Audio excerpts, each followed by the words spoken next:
What's up, guys? This episode of Mark Bell's Power Project is brought to you by Piedmontese Beef. There we go, talking about beef again. Dude, you know I'm on a high-carb, low-fat diet. There's no way I can have amazing ribeyes, New York strips, and all that good stuff. There's just way too much fat in it. Why are you going to just like sit there and tease me with all this stuff?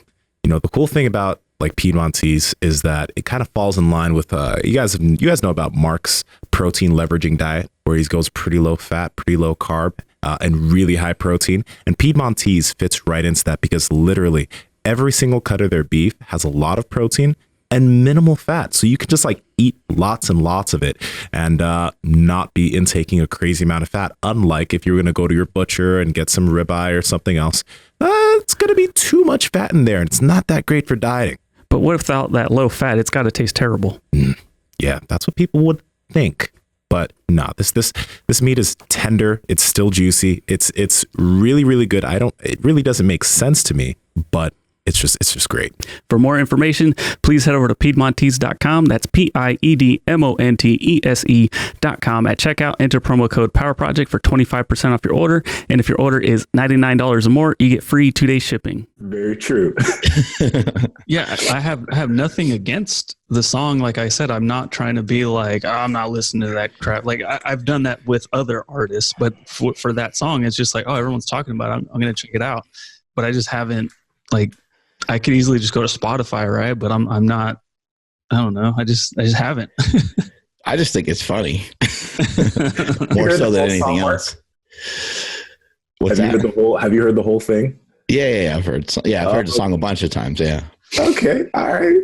Yeah, I started seeing like posts about WAP before I even knew what it was, and then I finally was like, oh, it's a song. I'm like, wonder what that stands for.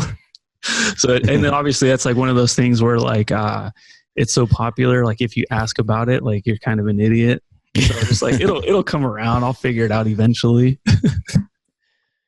It's like, what's the version that they put on the radio of that song, right? Just complete silence for 3 minutes. No, it's weird. I've heard that version. It's very odd. Versions of everything is just weird, man. Is it WAP or WAP? Or WAP, yeah, sorry. I don't even know. I think they say WAP. It's okay. WAP. Never say WAP. That's yeah. All right. Yeah, WAP doesn't sound right. Yeah. I'm going to send this link out. But we can just go ahead and get started right now. And if Mark, if you want to let people know who we got coming on. Yeah, we have my buddy Anders on the podcast. I've been on his show before, and he's got some cool shit going on. He was telling me he's got like I don't know, he's going to fill us in and let us know more, but he basically was saying he was doing like some sort of health and fitness thing for Walmart. And so I was like, well, wow. I've been to Walmart before, and it appears that those people could utilize some strategy with the fitness. So hopefully you can fill us in on some of that. And I know he's been helping people for many years too, like overcome addiction and a whole host of things through fitness and strength training and stuff. So it'll be neat to kind of hear what he's got to say about all that. Yeah, I think that's huge because, I mean, as is right now, you can go to Walmart. They do have their like supplement section or whatever. Before it was like a bunch of garbage, like a lot of 6-star nutrition and stuff like that. But now they have a lot of Quest. They have like a bunch of other like store brands and name brands that will allow you to, kind of get some healthy stuff. But it's really cool to hear him. And here he is. How we doing? Hey, there he is. How's it going? Good, man. Sorry, I'm getting my arm here all straightened out. Well, what the hell happened to your arm? You're in a sling there. What's going on? It took a little spill off a 8-foot jump of some sort on my first day mountain biking, and tried to rip my shoulder straight off the body. But luckily, we've been lifting weights long enough that it can handle a little impact. And there we go. Basically, that's the story I'm telling myself, at least. Yeah, just a really nasty sprain. The shoulder pretty much dropped like 3 inches. Ooh. It was like so loose and gross in there, but I didn't separate it. I didn't break it. Just kind of held on by the last thread. Are you pretty familiar with mountain biking? Have you been messing with it for a few years, or? No, we were down in Arkansas Monday, Tuesday, Wednesday of this week, and it was like part of the integration into all this fun business stuff we're doing with Walmart. And they were like, let's go mountain biking, and we'll bring a cameraman, and we'll do all this cool stuff. And I made it about 90 minutes, and then the day ended. And now everybody's going to remember you for sure, right? The best part about having that's what I told him. I said, look, we needed something to ensure we had a good team down here. So we had our broker. He was like carrying my bike down. He was in charge of he was like running operations, making sure we had cars. He was like, do you want an ambulance? I was like, please do not put me in an ambulance. Please do not make that happen. Like, just trust me, I'll be okay. And then we were out with our buyer as well. He's the one that ended up driving me to the hospital just to get an x-ray and make sure everything was still attached. I got home and I was like, we can trust these people. They like us. We're all on the same team now. Do you guys have a connection to FitOps? Because I know they have they do some stuff out in Arkansas on some of the military bases and stuff like that, I believe. Yeah. I'd actually love to have you guys out. That's how all this stuff started. I mean, we talked about it when you were on the show. So then you're involved with Cena and McIntyre and all that stuff. And then Efferding, you guys remember Stan Efferding was doing a tour for FitOps, and he was doing the vertical diet tour. Yep, with Bobby. Like it's all kind of interconnected. Yeah, so that's how this all actually took place, was while all of the CrossFit world was at Wadapalooza in Miami partying, having a good time with all their fitness friends. And Cena put me in touch with Matt Hesse and crew down there. And he was like, you need to go speak at this. It's like, dude, do you know that Wadapalooza is happening? It's February. I want to go to Miami. I don't want to go to Northwest Arkansas. That sounds ridiculous. Why would I ever want to go to Northwest Arkansas? So I was giving my talk, and that whole event is just, that whole camp is incredible. The stories and the people. And then that night, of course, you get a bunch of people that like lifting weights together, and we got to have who can lift the most. And I just happened to be snatching with the buyer for, I guess you call him merchandising, retailer. The head guy that buys all the supplements around the world for Walmart was sharing a barbell with me, and I had no idea. And then I asked him at the very end, I was like, what do you do around here? Like, what do people do for work? There's nothing here. Like, well, there's this little store down the street. It's called Walmart. I buy all the supplements for the whole world. It's like, do you ever think about putting training programs next to protein powder? He was like, well, why don't you write something up and tell me what it looks like? Okay. I'll do that. And 8 months later, we're going on the shelves. It's going to be incredible. That's amazing. Yeah. That's really cool. So it's kind of just the way everything works out. You go and do something totally random and against the grain, and next thing you know, something really cool happens. So how does that look actually? Like, are you guys putting in your supplement with the training program, or is it going to be the training programs next to a bunch of different types of supplements that you don't necessarily have an affiliate with? Yeah, so the latter. I mean, I would say that we have some sort of affiliation with the Performix brand, just because they're the ones that run FitOps. We have really good relationship with them. Super open lines of communication. They've hooked us up with all of their network down there, and we really could not have done this without Performix really just bringing their 2-year education of being on the shelves into this. But no, we don't have a supplement company. Something may come out of this in that once we grow, but right now it's head down and just purely focused on making sure that, one, we launch in the first week of November. 2, making sure the product looks good on the shelves, making sure it gets to the shelves. This whole process has been such a giant learning curve. I mean, Walmart is the biggest retailer, so they work with the biggest suppliers. And it's like that whole system is built for Coca-Cola, not Barbell Shrugged. And that's a really, for me, it was a very steep learning curve. And then, you work for like 7 months just to be able to get the nod to say, yes, it's a go. And then you finally meet somebody that really knows how to put things on shelves and has connections to designers and everything else. And then we basically scrapped the first 7 months worth of work and redid everything so that it looks really pretty and it has like a professional did everything in the last 3 weeks, basically. Yeah. And I was the one driving it for the first 7 months. Are you guys going to release it nationwide, or is there going to be like a test market first?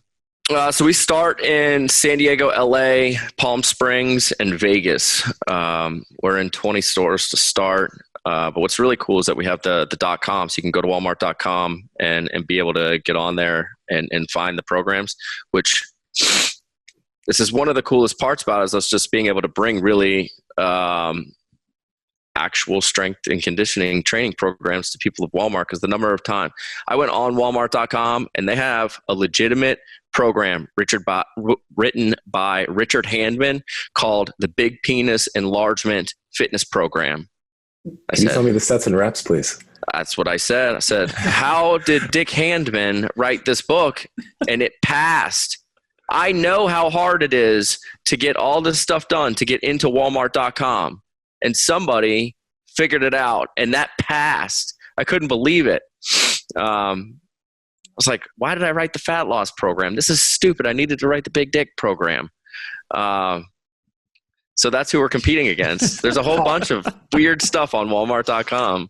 I'm going to have to, I'm going to look it up just for research purposes only. Absolutely. Tell me if for research it works too. Before and after. N equals 1 doesn't count. You need at least 2 people. All right. His name was Dick, too? Richard Handman. Dick Handman made the Big Dick program. Yeah, this is real. I immediately. That wouldn't surprise me if that was John Cena that wrote that. God, nobody would believe me. Nobody would believe you. It. Yeah, really? It's a real thing. Giant Penis Enlargement Exercise Program by Richard Handman. It's got like a Chippendale model on there. Yep. Oh, like super low jeans, like that vein that no dude wants to see on another dude hanging out. It's all in there. This is great. You can't make it up, right?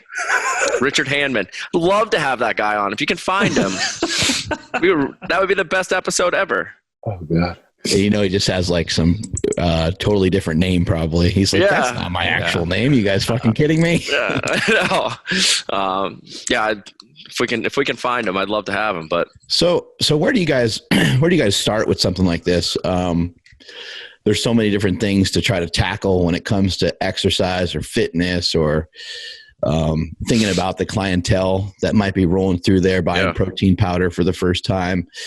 Are you prescribing like very much beginner stuff? Is it, fat loss oriented, strength oriented? What do you got going on with that? Yeah. So our whole process started with realizing that this is not our typical target market of people. I went to Walmart near my house and sat in the aisle for 4 hours. It was like a week and a half before COVID hit. And I was there without a mask. And it was just like when people were really on edge and I was just sitting there watching people shop for 4 hours. So I wanted to learn how price really mattered in Walmart, and how sensitive people are. If I go buy a $50 tub, 5-pound thing of protein, that's my normal price, but it's $27 on the shelves there. And that's a giant difference. And then my original thought was I want to sell our programs for 50% off of what our normal ebook would be of $47. It's well, you can't be in the $20 range because now you're the same price, if not more expensive than a lot of the protein that's on the shelves. And then you look at the pre-workouts right next to it, and you're definitely more expensive than the pre-workouts. That stuff's in the $15 range. So I wanted to think about meeting people where they're at and making it as easy of a process as possible, where they just look at it and they go, oh, of course, I have to buy this along with the protein. It's not really a huge just problem if it ends up in their cart. So we got our price point below $10 to $9.48, which is, and in all honesty, I was like blown away that I was okay going that low. It was like one of those, like, am I really going to put my whole life into something and sell it for $9.48? This seems like I'm ripping myself off. But we figured out, you know, by doing digital downloads, not having to have printing and actually releasing a full book, it became an easier process. And we build one website. We're setting up serial codes, so they go in and they basically take what looks like a gift card. So it's a bigger gift card, but a 3x5 card, and it's program specific. So what are the 3 highest goals that basically everybody has, whether they are seasoned or brand new? They want to lose weight, they want better conditioning, or they want to get stronger. So that's the route we took, just assuming they're in the beginner to maybe intermediate phase of training. How do we write those 3 programs over for a 6-week period to, you know, get people moving? And then how do we change the education process? Because that used to be the thing that would annoy me so much when you walk into a store like that and there's like waist trainers and a bunch of slim fast stuff, and you just go, God, I wish these people had something that just had a better education model than an easy to consume sugary product or something that will just actually never work. And in all honesty, now it's put up or shut up for me, because I'm there and we're giving them real strength conditioning work. We're giving them real conditioning programs. It's going to be very cool to just see how our education process meets the demand of where they're at. So those programs are all 6 weeks long, 30 days of training, 6 weeks, 5 days a week. Only one of them is done in a gym. Everything else is at home with just a pull-up bar, or it's a conditioning program, from wind sprints to longer term stuff, just more of like an aerobic capacity type setup. So that piece was really important, to be able to get the price point down and be able to write programs that we're proud of, that are, you know, if we can just not trick them, but write a good program that works. Maybe they've never seen it. Maybe they're actually genuinely interested in it, instead of like jumping on a trampoline and trying to lose weight, whatever weird stuff people do. So that's where we started. And then it was like the process that we were very unaccustomed to. How do you build a display that stands out on a shelf? How do you make 3x5 cards with serial numbers on them at checkout so that it talks to our website and automatically generates an email to them to get their programs to them? All that stuff was just the learning curve. But the actual programming piece, I'm really stoked on, just because we get to get good programs in there. And I'm sure Billy Blanks is living up in a mansion somewhere in Carlsbad, California, high atop the world, but I don't want people kickboxing air in their living rooms. I want them out training and doing what I think is important. Will there be like different levels to each program? Like, let's say somebody runs through that first 6 weeks, would the hope be that they just start over? Or is there going to be like, okay, you did level 1, let me go check out what level 2 is? Or is there like some like a form of progression? Yeah, that's absolutely the program. I mean, if I were to, I'm sure we're all relatively aware of the program and the book.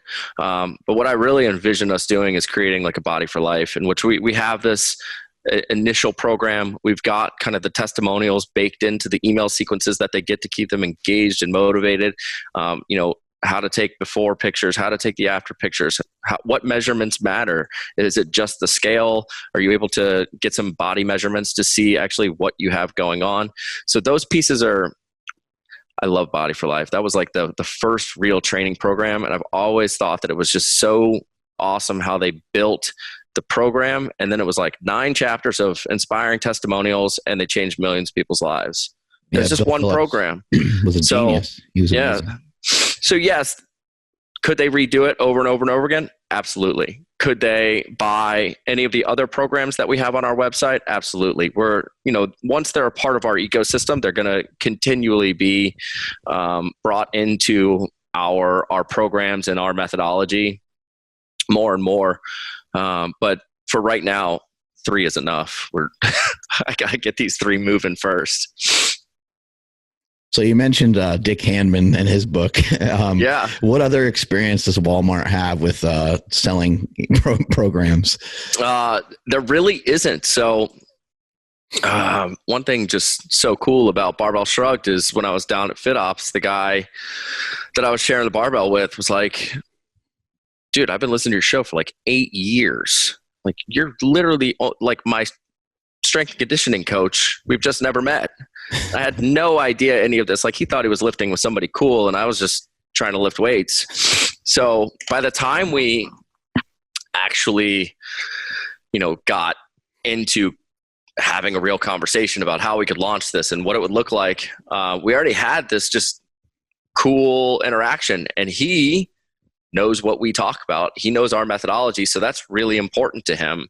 And we went down last week to do the shows, and, he has a really tough job because he has to find really high quality supplements, products to put on his shelves and work with the suppliers to get a price point that his people will actually buy. So, if you're selling a $75 product, he needs you to somehow get it to $35 and still be able to make money and keep your business moving and everything else. So his initiatives and becoming kind of, as he's become the global merchandising retailer, whatever the actual name of the main buyer for Walmart Global, he is, his brain is filled with what's right and wrong from listening to our show, training by himself.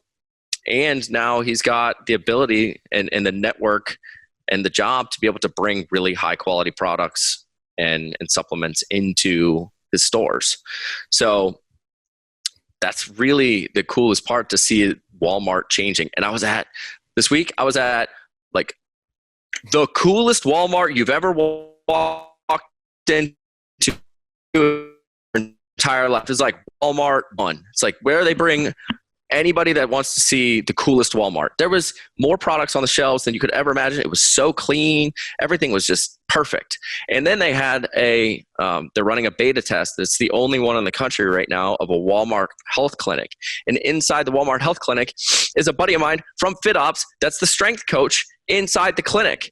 So they have taken what really is this culture of Walmart right now, which isn't so great. Nobody really thinks about health inside Walmart. They think about peopleofwalmart.com. Mm-hmm. And now it's his job to change that culture and really bring quality education, quality products to the shelves and start building, shifting the conversation away from being sick to being healthy. What was the conversation like with your family? Like, you've been plugging away for a long time, and I'm sure things have been good. I'm sure things have been great, but Walmart, like that's, it doesn't really get any bigger than that. It's one of the biggest companies in the world, one of the most established companies in the world. So what was that conversation like? The day-to-day, like in my house, is very optimistic. We clearly play this game and money's a part of it. And the more people we can help, the more money we all make. And it's a great opportunity to be in front of. Look, there's 5,500 stores. If for some amazing reason we get into 5,500 stores and I sell one program per store a day, you're selling millions of programs in your life. Like, you're changing an insane number of people's lives. Probably and my wife, she's such a savage, but she kind of just in a way gotten used to me working my way into weird situations like this. Just over the last decade of talking to people and meeting cool people and being on shows like this. But probably the coolest one, my dad, damn, this is going to be tough. My dad texted and was just like, your parents have like kind of been in business with you since the day you were born, like grooming you to be something and spending all this money and all this time and all this energy, like paving this path for you and hoping that you make good choices. And they wear all those consequences and opportunities right along with you, even though they do it from far. And he wrote me just a really long text basically saying like, hey man, I'm really proud of you. And That's awesome. stuff means a lot. Like I know how much they sacrifice, and it's just it's a cool thing when you get that, like, I'm like genuinely proud of you. This is awesome. My dad is a huge Trump fan.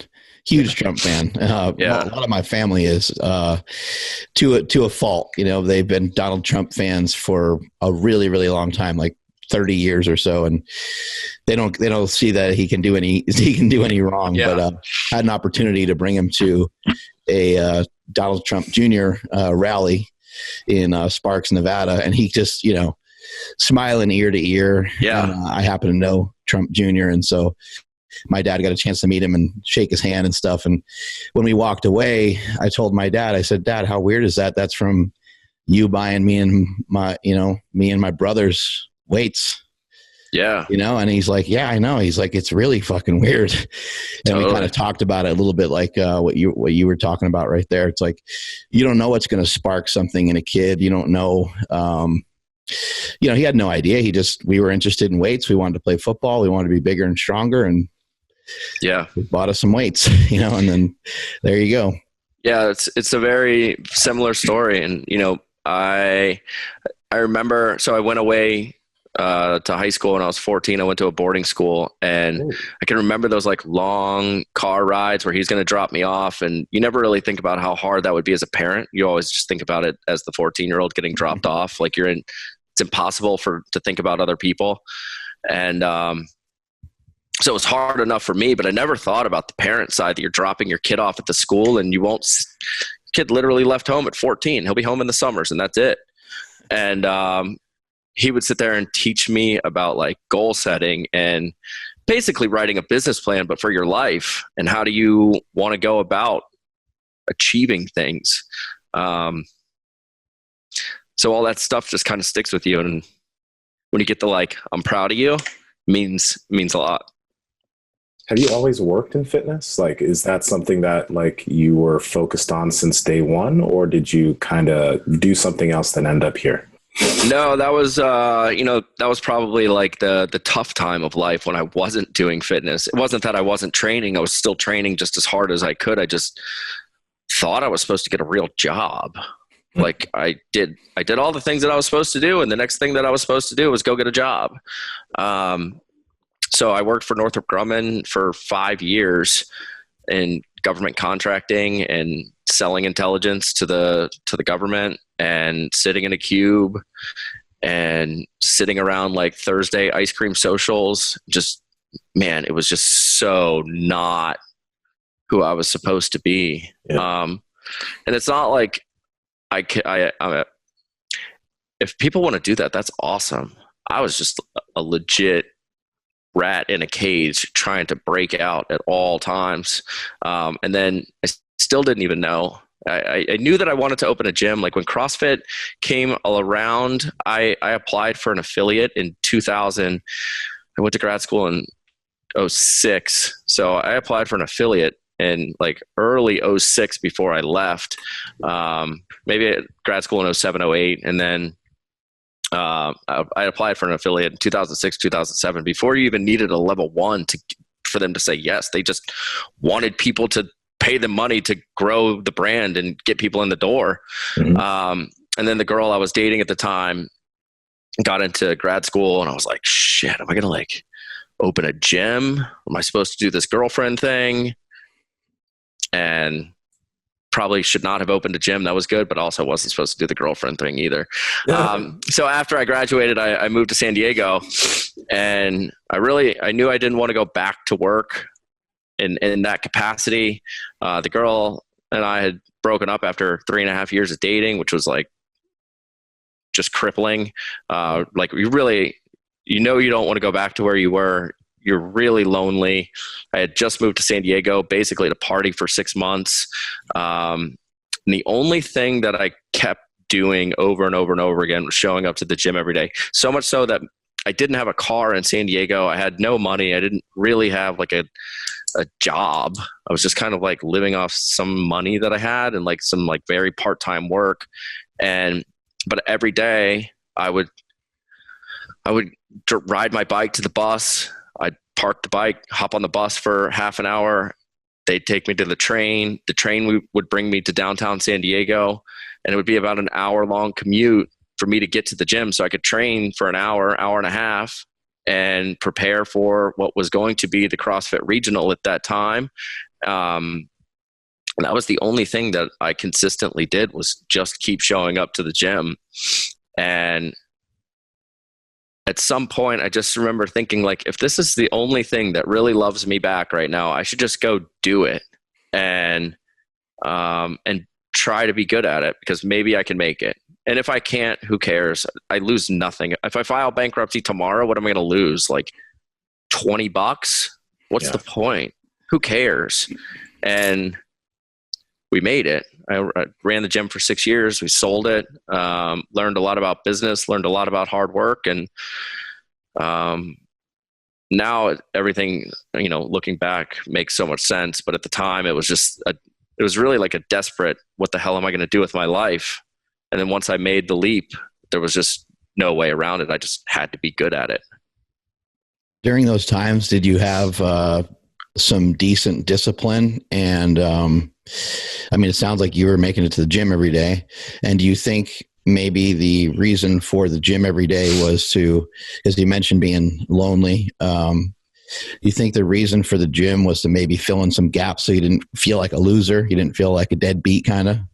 Absolutely. The gym was always the only thing. And it still is, in a way. It's like, if things start to be chaotic, the very first thing that I do is tighten up my nutrition. It's like the second thing that I do is I like sit down and just like writing the outline of a strength program. And it is the center of everything. I don't think a lot of people understand. I hope they do. And I'd love more people to have just a thing that they always can come back to. And for me, it's always like, if I can get my nutrition squared away, because when things get chaotic, you're not eating well, you're not sleeping well, you're not training well. Nope, when things get chaotic, your training gets so weird, and there's no schedule, there's no discipline. So let's start back at zero. And zero for me is always eating better, training better, and everything else seems to fall in place the more that I focus on that. Did you have some other disciplines intact, or was that like, if you were supposed to be somewhere, did you get there and things like that? Or were you pretty kind of like laid back and you just cared about the gym? If I had somewhere to be, which for the most part I didn't, I would have been there. I mean, what I was doing was a very disciplined thing. I just didn't know it at the time because there was no passion behind it. Right. So, I was working from home while I was doing grad school. So I was taking like night classes, and what I learned was that I could be really anywhere in the world because online classes had just started. So I polished off an entire year of courses in one semester, because I realized that like this online thing's a joke. So I'll take the in-person ones plus the online ones at the same time, and I'll just do my whole master's and get my MBA in 3/4 the time. So that was great. That's very disciplined. There was no passion behind it. I was just checking boxes. Maybe sounds like you were poking around for a purpose. Yeah, that's much more, is much more the case. And then once you realize that lifting had such a purpose, then it seemed like it was game on from there. Absolutely. And, even when I got to San Diego, in order for me to not get caught, because I didn't tell them that I moved to San Diego, I just did it. And they didn't know that I was graduated, because they probably would have expected me back to work in person for 6 months earlier.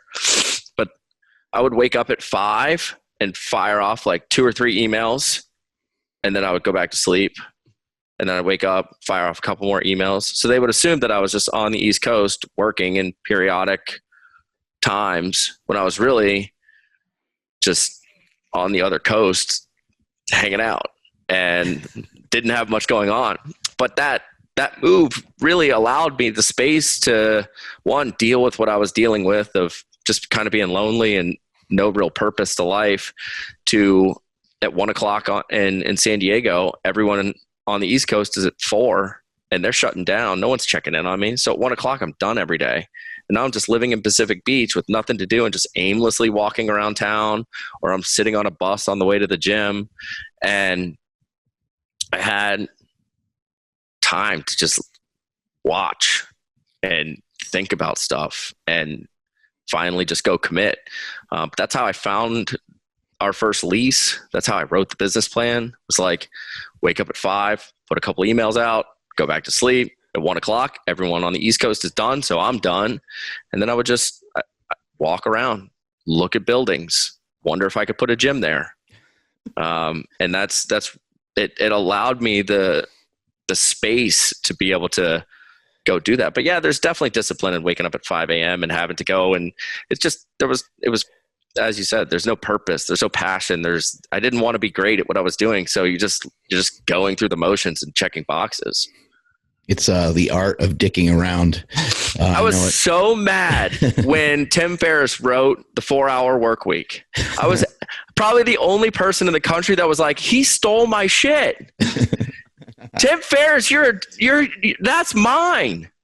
I did it in 3 hours. I know.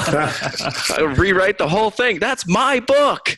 I actually read that and I was like, this is 100% how I opened my gym. Like to the T. Even when I opened the gym, I still couldn't pay myself for the first 8 months. So I was up at 5, firing off emails. And then if I had conference calls when classes or coaching was going on, I would put my phone on mute, set it in the corner. I'd be dialed in. And if they needed me or didn't need me, I had no idea. And if they did need me, I would just be, oh, I lost connection. I'm sorry. And most of the time they didn't need me, but you just make it work. That was the fun part. We were just grinding and hustling and making things work. We pissed off some of our old bosses, but we also built a gym and trained a bunch of savages for a while.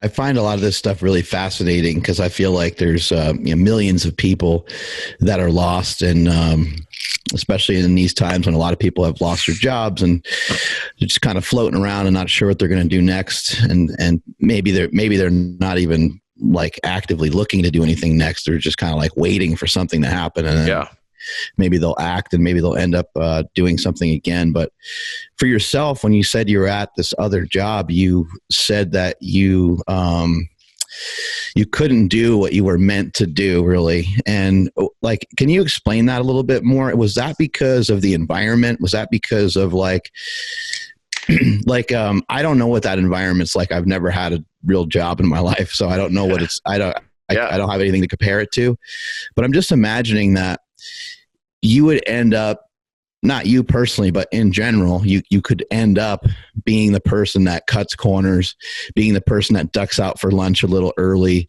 being the person that's gone a little bit later than they should be, being the person that's just really trying to get through the day. Yeah. You're going to make the same amount of money either way. You're just another number. And so you just at a certain point, you recognize that and you just don't give a crap. Was that is that sort of what was going on with you, or is it something different?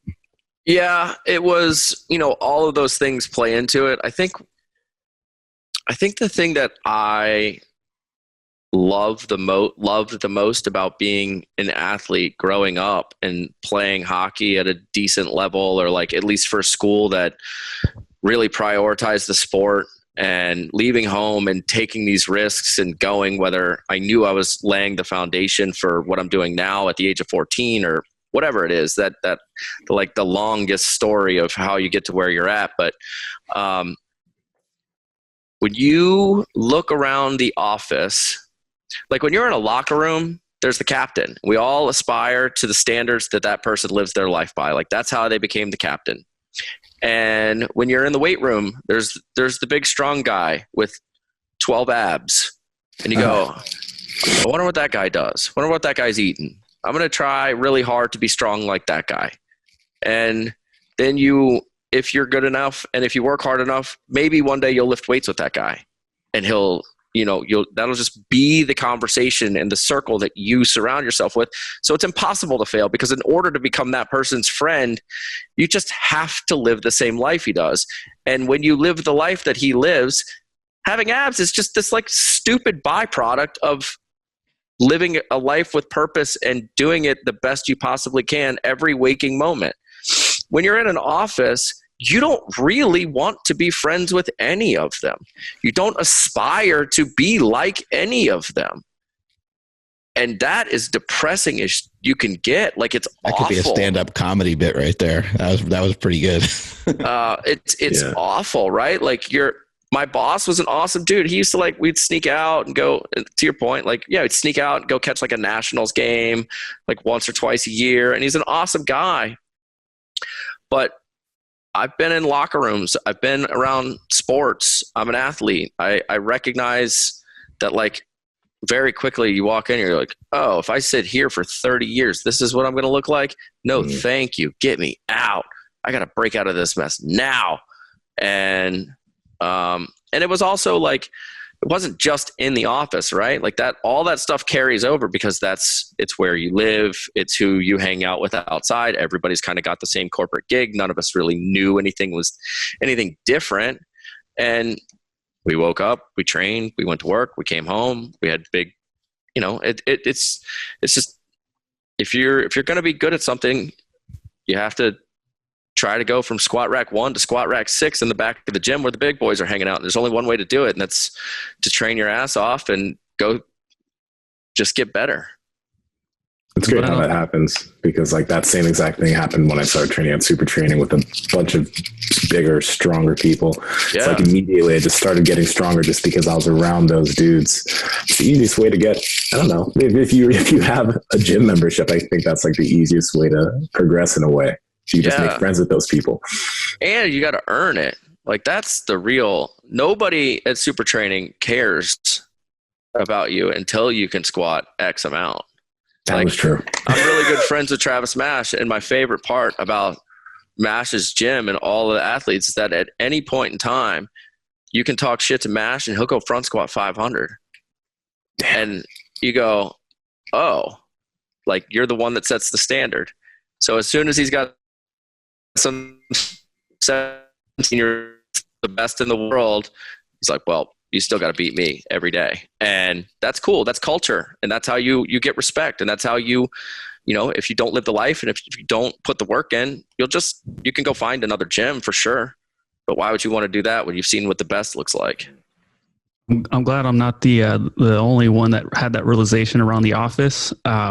I've explained it on this podcast a bunch of times, but I looked around and I looked at the most successful people, the ones that just had been there the longest, and they were all very much out of shape. They were handcuffed to their desks.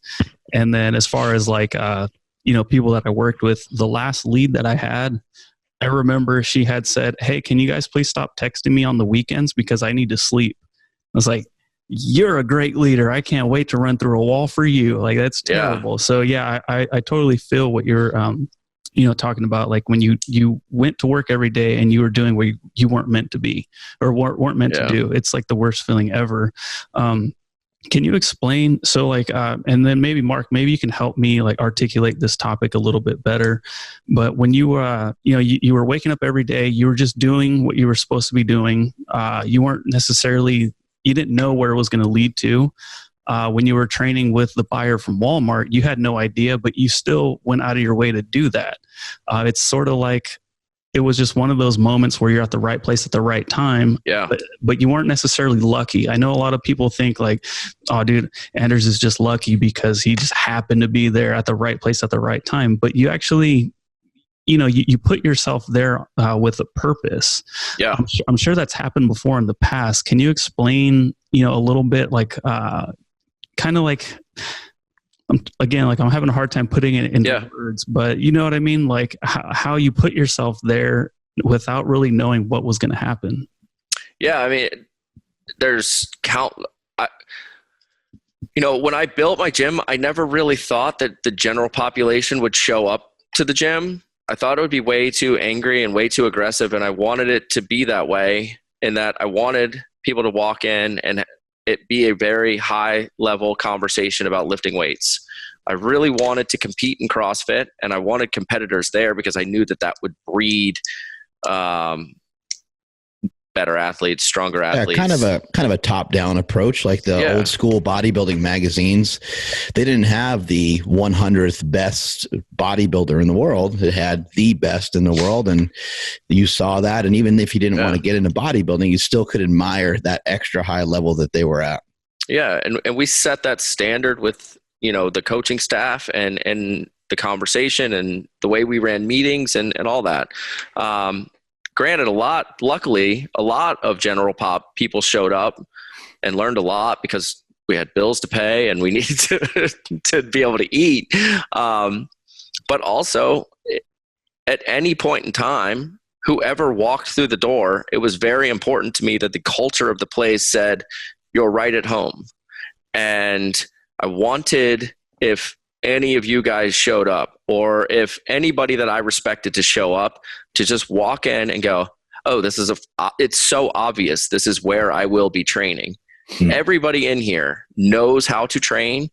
When they move, it looks nice. Like if you're Tiger Woods, you're not going to go hit range balls at the Muni. You just don't go to the cheap driving range because you can't. You're visually it's awful watching somebody swing a golf club, and it's just going to be terrible for your eyesight to see something that bad. And that's the way I wanted it to be in my gym. I wanted everyone to move well. I wanted it to be pretty when you walked in. I wanted lines of people that knew how to do a snatch and a clean and jerk, and it not look disgusting. And in order to do that, you have to work really, really hard to get people that have never heard of Olympic lifting moving well. And I mean, the first time to really put a specific point on when that happened was when John Cena walked in. I had no idea he was showing up. We were all just kind of floating around on a Thursday because it was a rest day and everyone was just rolling out and talking about nothing. And then he walked in. I was like, "All right, well, let's go. You're home. This is where you train. If you could train anywhere, but now it's your choice, and I'm going to ensure that it's the best day in the gym you've ever had." And that's the way we made it roll for 4 straight years. Like, we move well. We have great conversations. The music's always right. And we just set that standard, and he never left. That's just, it's almost like the way that you just carry yourself. And then all those people and all those stories and all that trust gets built. And over time, you get into cooler places. You get invited to better things. You have opportunities show up, not because there isn't some luck involved, but it's because for the last 10 years, it all culminates in how you get invited to this specific event and the people that are there, because it's such a tight-knit community. They have to be operating on a certain frequency. And that's just, you get drawn into that versus like fighting your way through and kicking down doors. If you do the right thing and you work hard enough to get there. CrossFit is really interesting in a sense that, if Andrew and I showed up, you would be like, "Okay, well, Mark, he's been in the gym a lot," but there would be a lot of factors that would equalize Andrew and I, that would allow for him to be competitive in a lot of the stuff that we might do, because I may kick his ass on a lot of the lifting stuff. But then when it comes to something like a snatch, like, it would be hard for me to even learn the snatch. I've never even tried one before. So that would take a lot of time. And then also when it comes to the gymnastics aspects, where it comes to certain movements that might call for a little bit more mobility or a little bit more endurance. And so I think that is a huge appeal. But I like what you're saying is I believe that when you're doing things properly, you end up with an intensity that is off-putting to a lot of people, but you want it to be. Yeah. Because it's off-putting to the correct people. You might have to kind of tell people, "Hey, look, it's not really what you're seeing." I know you saw the guy bleeding, when he unracked the squat, but it's not like that all the time. And that guy's been lifting for 12 years. Like, This, Yeah. you know, they're going to be a little different as you come through the door. You're not going to be like, you know, killing yourself on every single workout, but eventually we'll get to those points. But I think it's when you say general pop or you say average person, I think a lot of times people sometimes think that that's like a negative connotation, but a lot of times you can't judge a book by its cover because a lot of people are savages and you just have no idea. Yeah. And I think of like the military when you're dealing with like the Marines, or you hear people talk about SEAL training and stuff, and they're like, man, the smaller guys, they always completely, not always, but most of the time, they completely dominate the bigger guys. Yeah. And the bigger guys get made fun of and teased because they just get their ass whooped over and over again, because the smaller guys, they just have a mindset that they're just not going to stop. And they kind of take on that mentality of just like, they're not going to get beat by the bigger guys. So I think that's a fascinating thing with CrossFit, where there's a lot of body weight exercises and there's a lot of things that allows for a lot of people to have a better shot or better chance to be competitive. Yeah. I think also you can't over or understate how important the whiteboard is every single day. There's a legit ranking of where you finish in comparison to your peers. And for better or worse, I think it changes the game every single day that you find out how good you are. And nobody wants to be last. Some people are comfortable just being in the middle, and that's just where their lifestyle's at. And that's totally fine. But I also believe that just winning in general is really important, or feeling like you're getting better and climbing that whiteboard is really important. One CrossFit did it like no other, because they had a ranking that was local. They had a ranking that was by age. They had I mean, how wild is that? We've never seen anything like that. And I mean, it must just take a tremendous amount of resources, but I can't believe that there's not ranking systems that have completely just copied that model, because what a wonderful thing to be able to compare your, you know, in powerlifting terms, it'd be great to be able to compare your bench press to somebody in Sacramento or somebody in whatever local town or city you're in, and then see how you rank in the state, and then see how you rank in the nation, and then see how you rank in the world. Like, that was amazing with the CrossFit Open. You could do one burpee and submit it, and you're like, yeah, I'm, you know, 2,000, whatever the hell. Yeah. Whatever the hell rank you'd be, you know, but that was incredible. And I think Glassman was right. He said men will die for points, and he didn't mean just men, but he just meant men and women in general will die to be like competitive with each other. Really cool concept. I missed that last part. Oh, I was just saying, how Glassman was saying that, you know, men will die for points, and that, and the importance of, you know, just being competitive with one another, seeing what somebody else does, and then kind of getting the idea of like, I think I can kind of do that ish. You know, I'll give it a shot. Yeah. I think that is something that people really need too. I mean, not to get too far away from fitness, but in general, we're like a really soft creature. And we don't really enjoy being uncomfortable. And as soon as somebody's like forced to put the locus of control on themselves, and that say like, I'm the problem and I need to get better, all of a sudden they get really offended. It's like, no, it should all be equal for everybody. And you go, well, parts of it, but what about the guy that eats perfectly and does training 5-6 days a week and always sleeps and always does all the things right? You're out partying 4 nights a week and you're not living the life. So why should you two have the same Fran time? Why should you guys have the same back squat? You shouldn't. You're not putting in the work. And that may be offensive, but I also think that that's one thing that CrossFit brought out and why it gets such good results. And yes, there are parts of it that you could probably eliminate, and that's every training program. But, you know, for the most part, when you have to put a score next to your name, that's a symbol of your fitness. And if you don't like where you stand on the whiteboard, whose fault is that? Like, you can wake up and be better tomorrow. You can wake up and not go out that night. You don't have to be hungover today. You're allowed to go to the gym in the morning and go row a 10K to work on your capacity. No one's stopping you. Just do it. Just man up and go put in the work and do it. And that's why the day CrossFit hit was like, we found the drug. I found out how I could be an athlete after college, because if you told me that being an athlete meant that I had to go do like social dating, drinking, kickball games and call myself an athlete, stop. Just don't even finish the sentence. That is not me. I play sports. I'm an athlete. That is who I identify with. And I don't want to be on the kickball team. Slow pitch softball is great, it's just not for me. I don't want to do it. And when my friends and I, it was like 4 of us that started in 2005.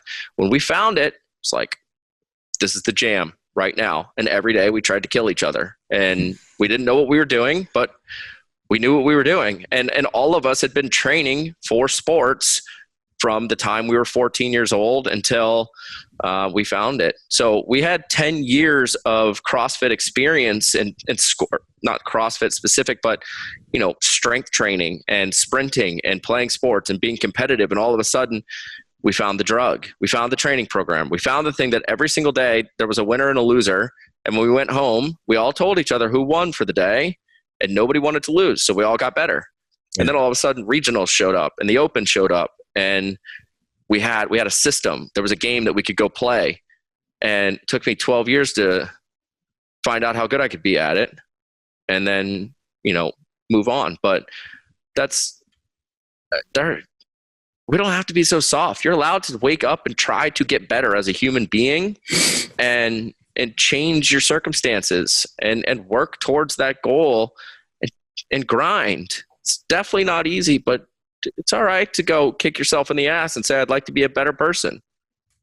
So you said that you kind of tried to see how good you were for 12 years. I'm curious about that, but then also what allowed you to move on from that, and how are you feeling, I guess, not competing currently? I don't know if you're not competing in something right now, but how is that shift? Because I'm not at that stage yet where I don't want to compete in something. Yeah. And I can't kind of figure how I'd be okay with that. Absolutely. Yeah. To the first part, I think I've always wondered how good I could be at something. And that's why business is so fun to me, because it's the sport that we just keep playing until we don't want to, or we go find another sport and we have enough money that we don't have to play scoreboard games like that. But the life that I was living when I was at Northrop Grumman was not the life of an athlete. It was the life of the guy that has a 9-to-5 job and sits in 25 to 35 minutes of traffic on the way to work and on the way home, and then sits on the couch when he gets home. Like I wasn't living the life at all. There was a billion things I could have been doing better to be a better athlete than the way that I was living. So when I went to grad school, I found Carolina CrossFit, which is one of the first CrossFit gyms. Paul Beckwith I actually had a coach, which was great. I learned I don't have like an exercise science background. I just enjoyed playing sports and enjoyed training. So when I got an actual coach, I learned tons of stuff just about energy systems, programming, periodization, just asking questions. And I knew that I wanted to be good at this. So I learned a lot more, and I wanted to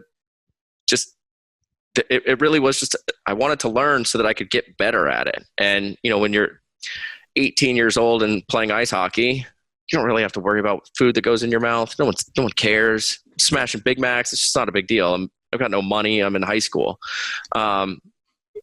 As you get older, it becomes more and more important. So I had to learn about nutrition. I had to learn why partying on a Friday and then training on a Saturday might not be a good idea anymore.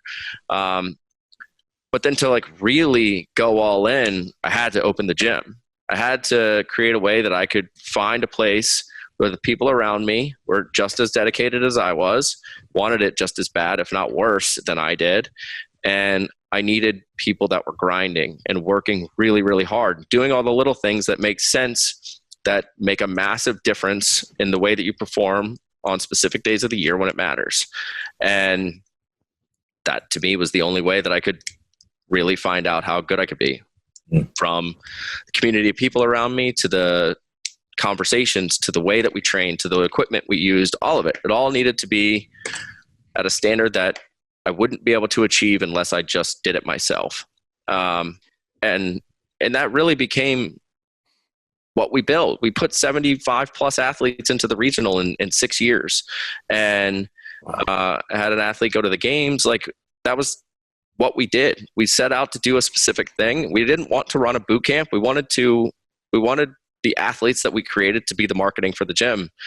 And it takes a long time to play a sport to do that. Go ahead, Mark.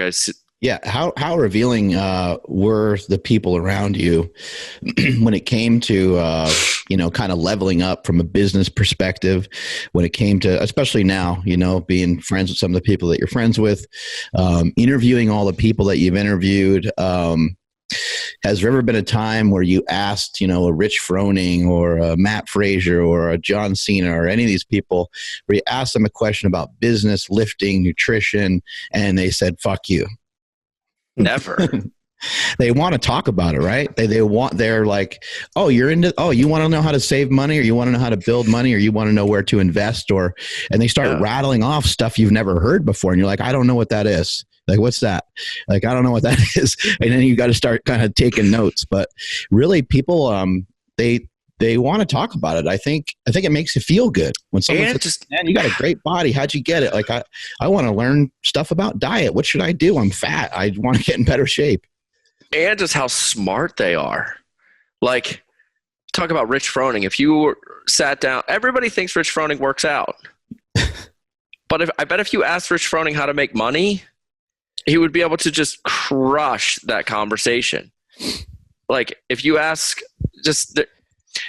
anybody that's doing really, really well financially, like Corey G is one of my favorite people to talk to, because Corey G does his lunges and he reads his book and he does things and he's got his abs out and he's a dad and he does all this stuff, and on his Instagram he's dunking and he's got his LeBron high school jersey on, and you go, "Corey, tell me about money." And he could talk to you for days about investing and how to get into the real estate world. Like, his capacity for building business and understanding finance and stuff that went on at Muscle Farm and what to do and what not to do is endless. But nobody wants to talk to him about that. They only want to talk to him about the abs. I only want to talk about the other stuff. I know how to slowly starve myself over time to get abs. That's easy. That's just the easy part. They're so smart, and they want to tell you that because everybody always asks them about fitness. And that's the part that they rarely get to talk about. That's the cool conversation. But yeah, getting back, did I have a hard time leaving the competitive stuff? It was awful. It was probably the second most, or maybe the deepest depressing time. I don't know about depression, but the depressing time in my life. But there was I started the gym at 27, competed in my last regional at 32. I competed 4 times at the regional, and it was like this wave of humans that came after my era that were freaks. Like, freaks. I snatched 225 and was like legit when I competed. And then all of a sudden, one year, if you snatched 225, you took like dead last. And there was a year where the Granite Games held a 1-rep max snatch comp event. And if you snatched 275, you took 12th place. And that was more than anybody at my regional snatched the year before. And it was 12th. And you just look at those numbers, you go, well, I'm not getting any younger. And those guys are all 23. How the hell is 23 going to compete with 32, or 32 competing with 23? And they're already 50 pounds ahead of me, and I'm at the strongest I've ever been in my life. Something's going to give here, and it's probably going to be. Start seeing the females outlifting, and you're like, well, my back, I got this injury. I played hockey when I was a kid. They're just savages. So many things were going on in the ecosystem of CrossFit, just as a whole at that time. So this is 2005 it was 2015, 2016, where Reebok had been around for 6-7 years, something like that. The mainstream had caught on to CrossFit, which was soul sucking. That crushed me. That I was embarrassed to tell people that I did CrossFit for a long time, because I didn't want them to think that I was one of them. It sounds terrible, but it I like a cage fighter, like back in the day, like when UFC was taking off, everybody was a cage fighter, and you were just like, they had really? like the big print. Something Hardy was the right. Like, here, get out of here.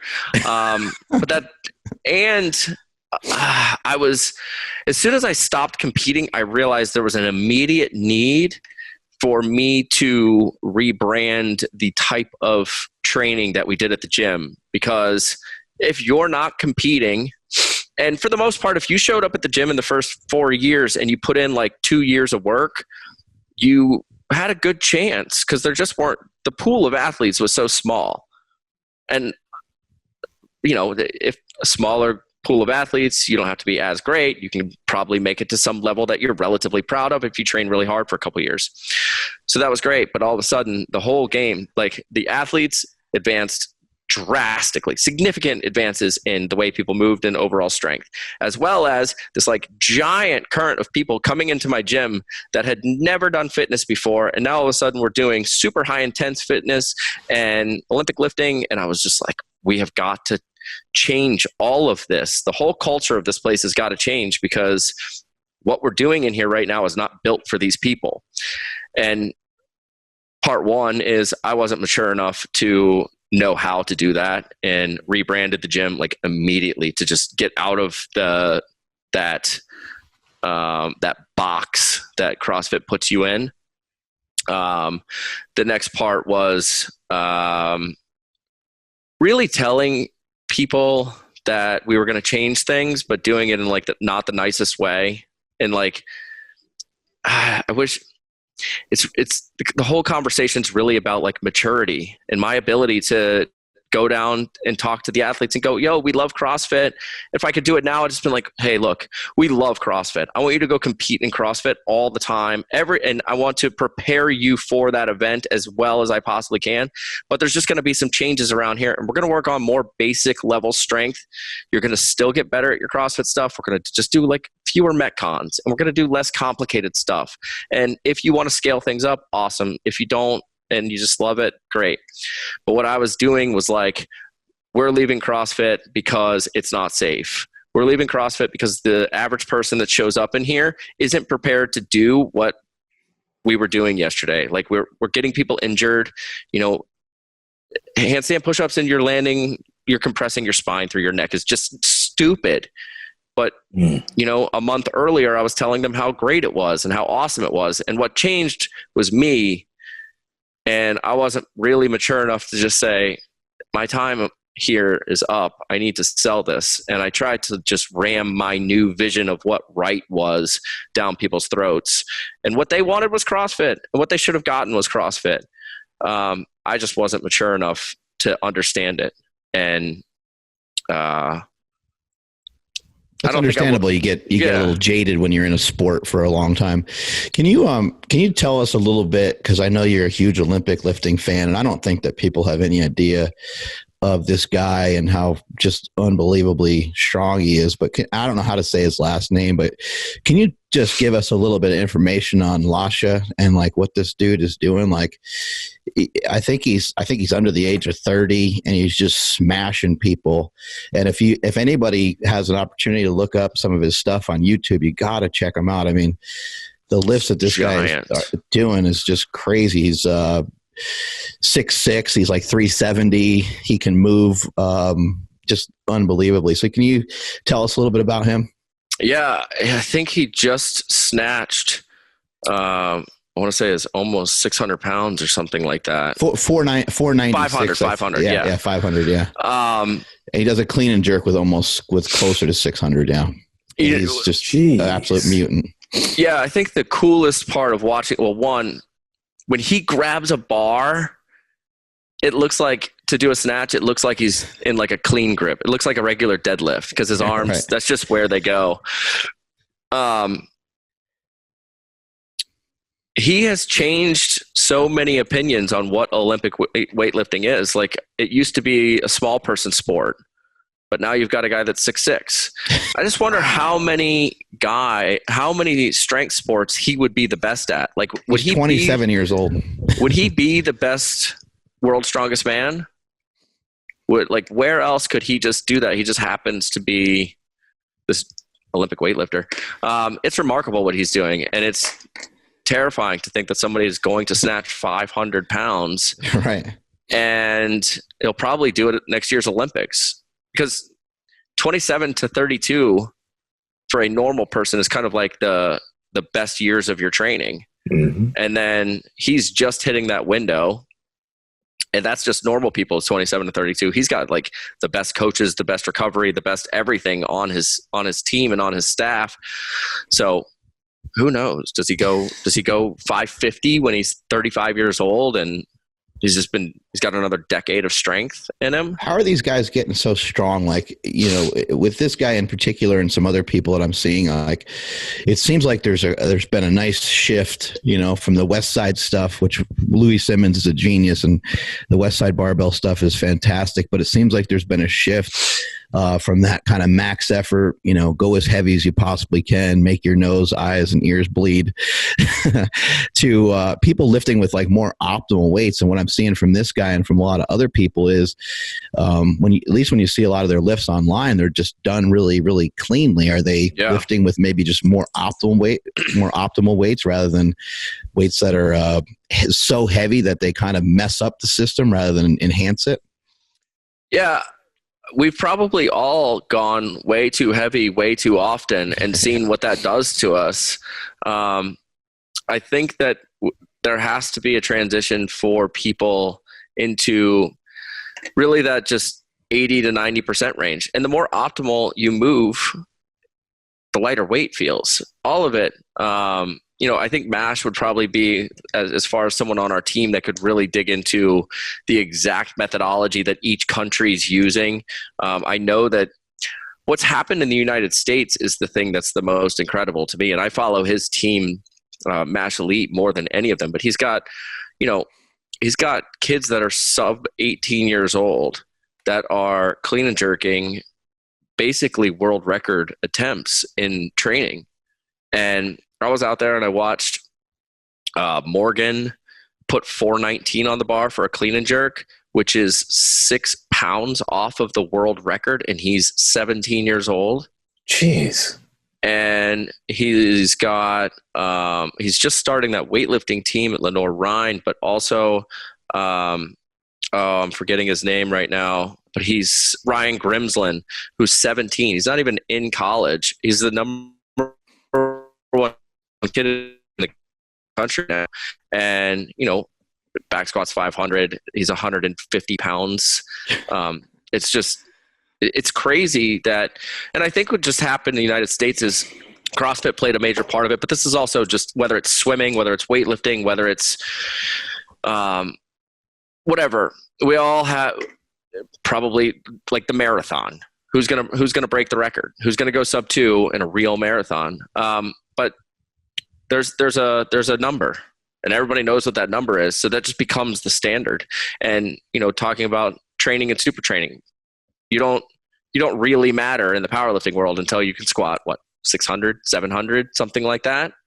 So nobody even cares that 415 or 405 is an amazing number to squat in the gym. You're just another person that does it. It's like being a scratch golfer. It's like, cool, great. There's only thousands of you. But there's only one Lasha, and there's only, the world records they're just an idea of what strength is. And if you don't believe that idea is the right number, and you've already seen somebody do it, it becomes much more feasible to get there. And just breeding gets better. Like I would imagine that big, strong people like to have sex with other big, strong people and produce bigger and stronger people. Like, think about all these little freak CrossFit kids are going to show up in the next 10 years. Because everybody in CrossFit gyms are banging.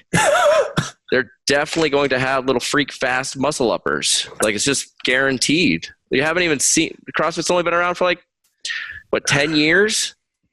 There's no, the kids that are in the teen division right now are monsters. And it's, like, weightlifters are going to sleep with weightlifters and create future badass weightlifters, like with perfect appendages and perfect levers. But yeah, once those numbers are posted, I don't know I shouldn't say if anybody, there'll be another Lasha one day, but right now, if you can take that guy and get him to snatch 530 in the next 10 years, 540, I don't know, it's crazy. No, I like what I was just thinking when you were saying that is like when you look at football and basketball, like all those, both those sports, baseball, all mainstream for the longest time. You can watch them on TV. But when it comes to like powerlifting, it seems like within the past decade, when people started being able to like watch all these videos on social media of all these super strong lifters, got really popular on YouTube. Yeah. It's like, I think Andrew was looking at this. Dude, was it like a 16 or 17-year-old kid that squatted some exorbitant amount like recently, like 600 or something pounds at 16? Like, you're seeing a lot of that those. That might have been kids. Morgan. Oh, maybe it was, but like there are these kids that are just like squatting and deadlifting just these disgusting weights, just because they're able to get this early introduction to it that you typically wasn't possible. And how hard instruction. Yeah, how hard did it used to be to find a coach? Yeah. Oh yeah. You didn't know anybody the only thing that you could do a long time ago was go to a competition. You can go to a competition and every once in a while somebody would have like an actual coach, but they didn't always have like a real coach. Sometimes it was like a spouse, or sometimes it was like the guy, the gym manager, but he wasn't really like a coach necessarily. He just knew a little bit, knew a little bit more than most. And so the guy might help, carry some of your crap for you or something like that in a competition. But yeah, it was really difficult to find any information. Yeah, the new age of actually professionalizing weightlifting coaching, whether it's just a personal trainer that can go and make as much money as they possibly want, or an Olympic weightlifting coach, which nobody even knew existed a decade ago, and just go on YouTube and you can have the best coaches in the world coach you, and it doesn't cost you a dime. Mm-hmm. So the amount of education and information and how accessible it is really incredible, which only further pushes how far we can go. But yeah, it's crazy when you see what people are doing now. It makes me also realize that like I'm probably just a great high school athlete at most things. I'm never going to be a D3 college athlete. I'll just be the fun guy in the locker room that everyone wants to train with, which is perfect. So Dave Castro, people dropping their affiliates. Where do you see CrossFit going? I think this new guy is probably going to crush. Like, I think he's dialed in to how to run a really, really good business. I think the gym owners, when all that stuff was going on and people were leaving, I thought that it was really, really short-sighted on the gym ownership, not from like a values side and are you doing the right thing or the wrong thing, but just I don't think many of the gym owners really understood the business side of what they were talking about. And it was definitely a knee-jerk reaction. And look, what you said was perfect earlier. You said, people want CrossFit, so just deliver them CrossFit. And like, I understand everybody was upset, and the times are maybe more sensitive. Yeah. And so people were like, I just can't be part of that, that madness. And so they wanted to get out. But if you just think about it from a business perspective and you think about it, like what is CrossFit? There's nothing inherently like wrong with actual CrossFit. CrossFit is a great principle, great training tool. Maybe you don't agree with the owners or some of the other people involved, but once they made a decision to kind of switch out of that, now you can still deliver a great product to people and you can still deliver some great fitness to people is kind of my thoughts on it. Yeah, I don't think that the gym owners were – I think that the gym owners were in a way feeling like they were protecting their community. But what they didn't think in the long run was that as soon as you de-affiliate and somebody new, like in the gym business, you need people coming in the door. They need to be sold something, and then you need to deliver a great product. And CrossFit allows gym owners in many ways to not have to worry about people coming in the door, because you move to a new area and you say, I want to do CrossFit in this town. Enter. And your gym pops up. You had nothing to do with that. You didn't have to have an SEO strategy. Everything that you do pointed to CrossFit in your town and your gym, and then you have hopefully 4 stars underneath your gym name in Google. And when you leave that community, what you quickly learn is that those leads stop coming in. So now you have to have an onboarding strategy, and what kind of marketing are you doing to get people in the door? The other problem many gym owners are probably facing right about this time, if they actually did leave, is you have to redo the entire culture. You're no longer allowed to say, we do CrossFit, and everybody knows what that is. Constantly varied functional movements done at high intensity. We put all this stuff in a hopper, and whatever we pull out, you should be great at, because that's what fitness is. Great. Everyone's bought in.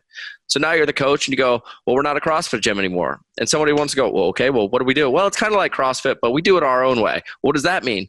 It's like smarter. It's better. Okay. Can you tell me how? No, they can't.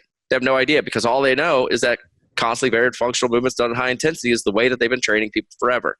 So you try to differentiate yourself the moment you take CrossFit off the name, and it doesn't work. I know, because I did that. I did that. When we rebranded San Diego Athletics, I had trouble answering that question, because I knew that I didn't want to do that, but I didn't know what I wanted to do. It's easy to say, I don't want to do that. Answering what do you want to do is a much harder question. And the other thing that many gym owners probably figured out very quickly was people want CrossFit first, then they want you to be their coach second. So if they want to be good at CrossFit, they're going to go get their CrossFit, and they're going to find a coach that equally cares about CrossFit as much as they do. And I would imagine many of the gyms that, I guess that was like 5 months ago, are starting, if they did actually de-affiliate and stuck by their Facebook posts or Instagram posts or however they got their message out to the people, if they actually stuck to that message, are probably right about this time wondering why they have a lot fewer leads, much more confusion about the training program, and they've had a lot of people leave just because I bet many people in the gym didn't even know all that mess was going on. But because they were the leader, they felt like they had to say something, and it's not that they shouldn't have said anything. It's just maybe de-affiliating isn't the best thing. Especially when they go and hire the new guy who's a badass and he's going to crush it. Eric Rosa. He's going to kill. He's from Denver. He's a smart guy. He's run a multi-billion dollar business. I've always thought that CrossFit was run so inefficiently, and that just look at the total number of signed up the Open. They've got an email list that's probably 3 to 5 million people deep that are people doing the Open. It's a very hot, warm email list that they have. And they could turn over an immense amount of revenue by just sending ebooks, t-shirts. Send us an email. Sell us something. It's never happened. It never, ever happens. So now they have all they've ever sold was the certification and the affiliate. So it'll be really cool to see where it goes over the next decade. It definitely needed a new voice. Some of the battles that Glassman was trying to take on, although worthy of fighting, are just out of scope. And it's easier to just kind of like lead in the thing that you're doing versus jumping so far out. Yeah, Glassman did an amazing job with the company. I mean, he's the inventor, the creator. He's the one, behind the whole thing. But I think sometimes, sometimes you got to just get out of your own way at some point. I don't think he would have been as successful if he didn't have the mindset that he did. So I think that it was important at some point. But a lot of times what happens in a lot of businesses, when you get it to a certain point, and I'm sure he was offered this many times over, but people will pay you to stop showing up. Like they're going to say, hey, you know what, Anders, like dude, like these programs are too hard for people, dude. And I know you're passionate about it and everything, but the company's going to do a lot better if you just sit on your ass. So here's $100 million. Go take a hike. Yeah. And you'd be like, but I want a program for people. I want them to snatch and clean and this and that. Right. Yeah, I'm sure there's plenty of examples of that, but Glassman to me was always at his best, standing in front of in a room with a bunch of people that didn't like him or didn't believe in his message, and delivering the "What is CrossFit" speech. Like I could probably give you a good chunk of that hour if I had enough cups of coffee and like dialed back into that guy that was 26 years old and watching it every day so that I could explain exactly the Hopper model. And, like I could do it. I could figure it out. I could go back. I could dig into the memory and put myself in that place. You remember how many people that he smashed and some of the people that worked for CrossFit smashed? I remember, I was thinking maybe it's Andrew Berger. Is that his name? He's just completely smashed the starting strength coach on ESPN. Yeah, that was hard to watch because I'm a fan of both. So I was like, oh, this is hurting my soul right now, and watch this coach get crushed. But CrossFit did such a good job coming in, and I think a lot of people were just they were super jealous and resentful that there was this kind of new thing coming in, and people didn't even want to admit that it was new. And that shit ain't new. That's just cross training. Yeah, that was I remember doing T-Nation programs, but I was doing CrossFit on machines where it was like max reps in a minute for X, but I was doing it on like seated row. Now it's badass. But if you call it CrossFit, it's awesome, and you give it a cool definition. That's actually something that I try to. I learned a lot from Glassman. As far as like, I've only met him one time, and it was very quick, and it was at the games. We shook hands, and I just said thanks for all of this. You did it. Great job. I'm a part of it. But I learned a lot in the way that he spoke, in the way that he delivered his message so confidently. And one of the things, it was so clearly defined that this is exactly what we do. And we can give it to you in a one sentence chunk. It's constantly varied functional movements done at high intensity. And if you don't buy that, well, then we can expand it out a little bit. And then we can expand that out a little bit. And now I can provide you examples. He wrote in that speech like the perfect sales letter, which is the perfect definition. It's the person that we're looking for. It's how we test what fitness is. Like, what is fitness is just this beautiful, beautiful sales letter of how we define fitness and how and why CrossFit's better than everyone else at it. And when you watch him do it, or when you read the article, or when you just are in that community, it's perfect. Everyone's bought in. We all know what we're doing. We're all doing this simple definition. And then if you go, well, what does that mean? Everybody's got the 3 points right after it of this is how we test it. And what are you looking for? How do you know if you win? Well, you increase all these biomarker habits. You go from sick to well to fit. And we've got this beautiful graph to show you how easy it is. Like it's laid out so well. And whether he was a copywriter or a speaker or a fitness guru or whatever it is, I try every single time I write a program to be able to sit there and go, this is the definition of this program. Like we're trying, the purpose of this is for busy people to get strong, lean, and athletic and not spend 2 hours in the gym. Can we get you better? Is it for Olympic lifters? Is it for CrossFitters? Is it for people that want a better physique? Who is this program for? How do we get there? How long is it going to take? And that stuff was genius. I didn't know that I was learning from somebody that was that good at what they did and how well they were able to deliver a message until I really had to sit down and think about how to make my business better. And then you start reading all this stuff and you go, I've heard all this before, but where, why, how? I'm trying to connect the dots and I go, oh, that's the What is Fitness. It's a sales letter. Awesome. I got it. Totally. I'll just follow that forever. Wow.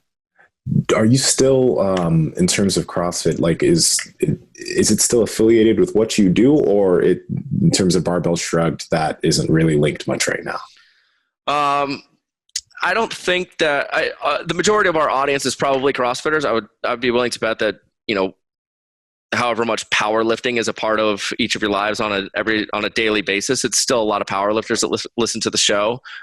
Just like us, we have a bunch of CrossFitters, but I personally know less about CrossFit as a sport and a business and a training methodology now than ever since I found it. I did another show a couple months back, and somebody actually pointed out that they'd noticed a significant change, not so much a distancing, but just getting back to like strength conditioning principles versus being a CrossFit specific podcast. And I was really proud of that, because that's, yes, we do lose some people that are like the diehard CrossFitters, but that's really where my heart is at, is just teaching good principles, getting stronger and living a better life.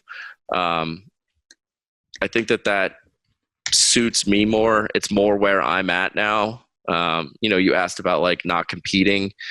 I don't understand what CrossFit is unless you're competing. It doesn't make any sense to me. Okay.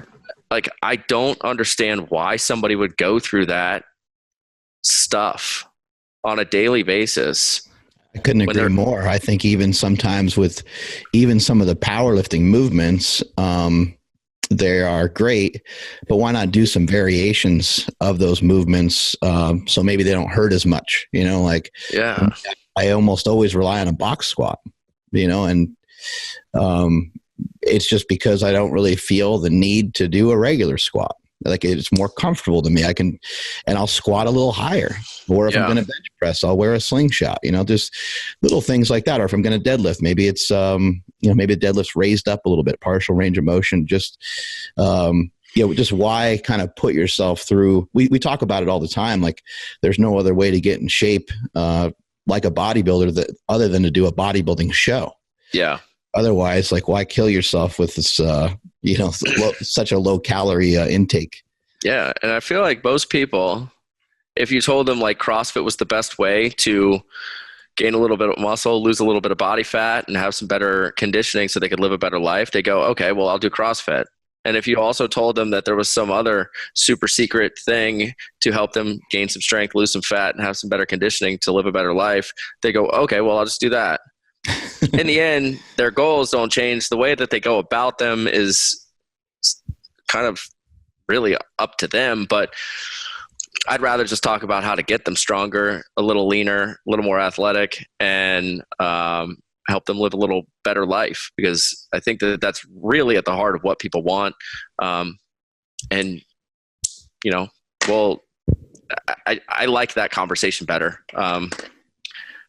instead of being super tied to methodology. What are your thoughts on just hypertrophy and like some bodybuilding? Like, because there's a little lack of that in most CrossFit programming, and now that you have distanced yourself from it, I'm interested to know, like, what are some of your thoughts about that? Because some bodybuilding training, in my opinion, is just a really easy way to kind of burn up sugar, B, increase protein synthesis, gain some muscle mass, have your body kind of working for you, via gaining some muscle mass down the road and so forth. I think it's the most important thing people can do. I think even on a higher level of why we distance ourselves from CrossFit is because it feels really inauthentic of us. And the hypertrophy thing is very authentic to the conversation, because that's what I do. That's what Doug does. That's a lot of what Travis does, even though he only shows you himself getting super strong doing his like core lifts. But that's how I started lifting weights to begin with. And that's probably what I'll do for a very long time. There's just no better way really to stay healthy then submaximal weights done really well with high quality movement for higher reps. You're still going to get strong. You get a nice pump. That's what people are chasing. And the sustainability and the ability to like also mix the movements up. The downfall really of CrossFit when it becomes unhealthy is when you're doing 150 chest to bar pull-ups doing butterfly kipping pull-ups. That's when your shoulder explodes. It's when you're doing tap and go snatches at 60% of your 1RM because it's written on the board and you shouldn't be doing that. Like that's when things fall off the rails. I train in my garage. I'm actually like in my garage right now. And I often think about going and getting a gym membership just so I can go get on a seated row and row all day long. Like I could just sit and pull seated rows forever and lat pull downs. And I enjoy that stuff so much more.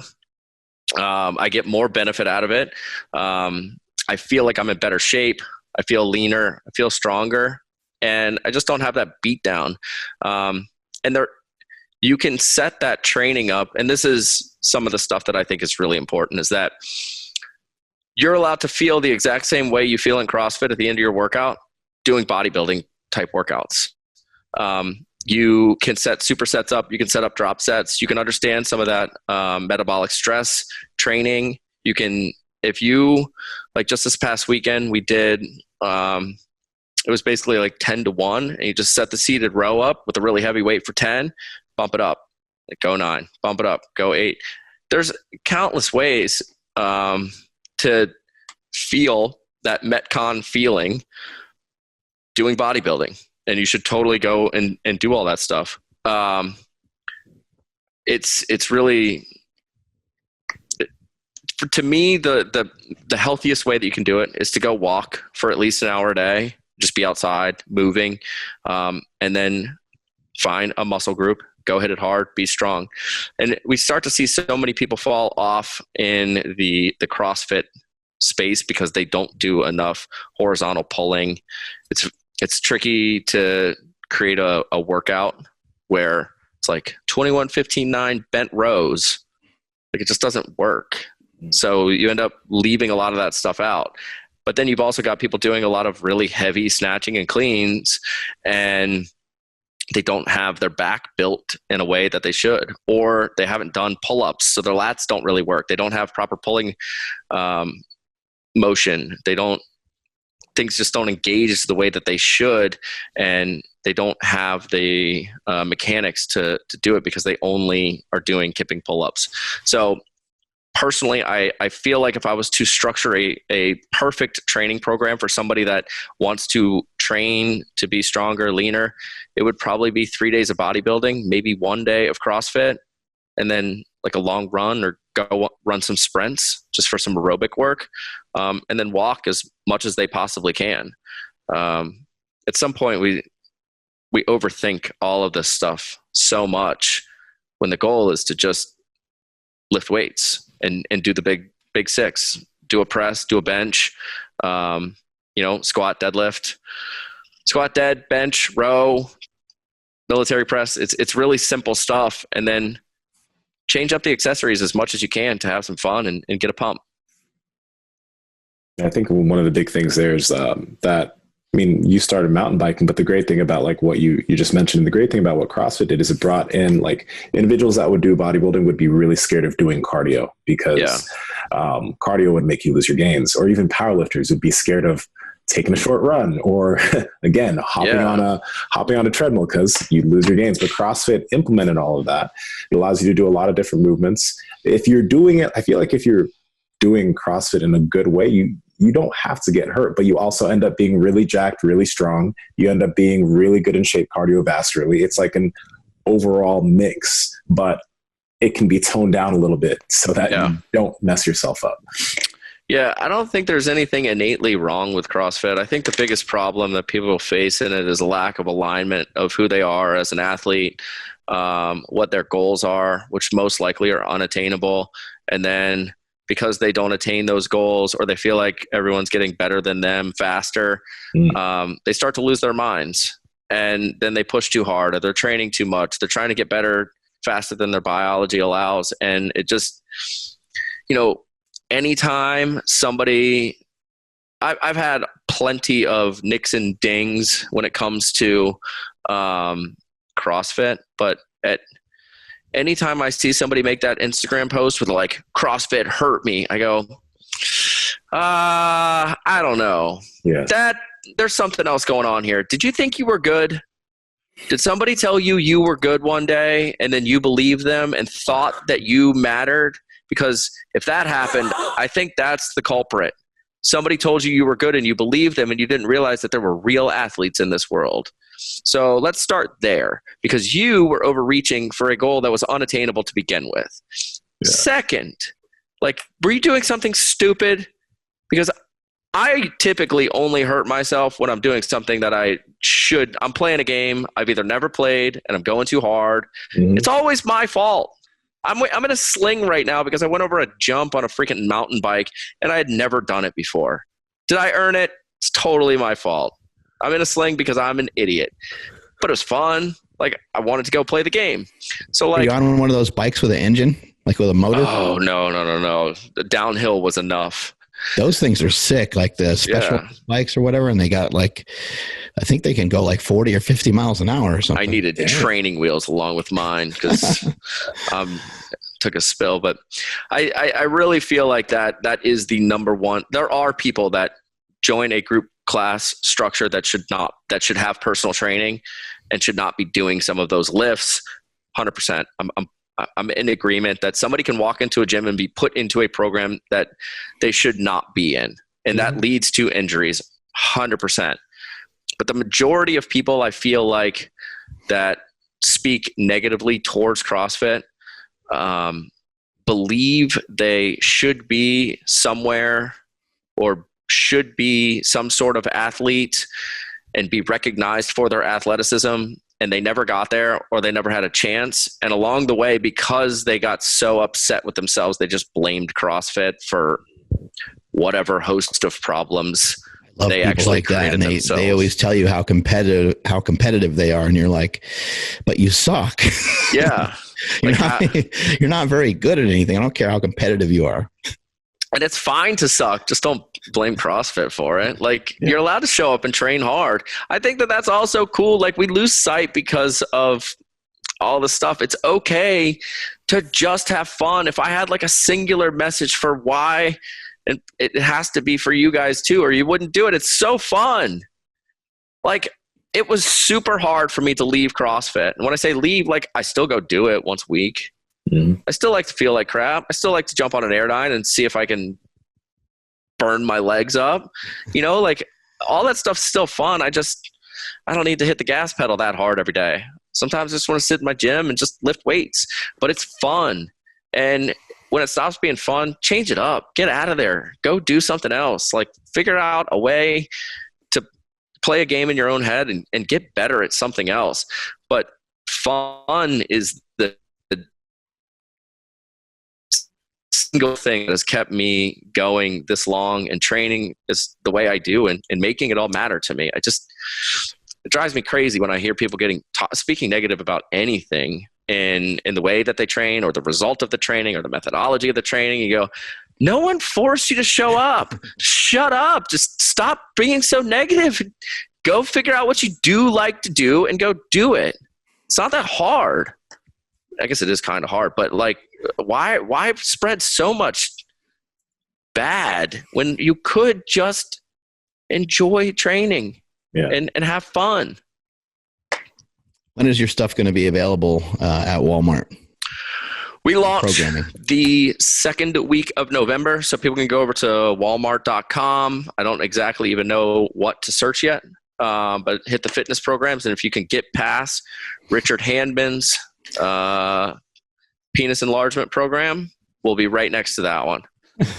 But yeah, if you're in San Diego, LA, Palm Springs, and Las Vegas, those are the 20 stores that we're going to be launching in. It's exciting stuff. Curious to the reviews of the penis enlargement program. See, how many people do you think succeeded on that program? I just don't think anybody heard this podcast. I think they just immediately, they heard that in the beginning. Yeah. They just went to Walmart.com and purchased that. How pissed am I going to be because of this? I should stop talking about that program because I'm going to sell 0 programs and Richard Handman's going to be just bawling out of control in some mansion after I'm done talking about his book. Got to buy the Google searches and stuff, you know. Richard Handman, so good. The whole thing is branded perfectly. Amazing.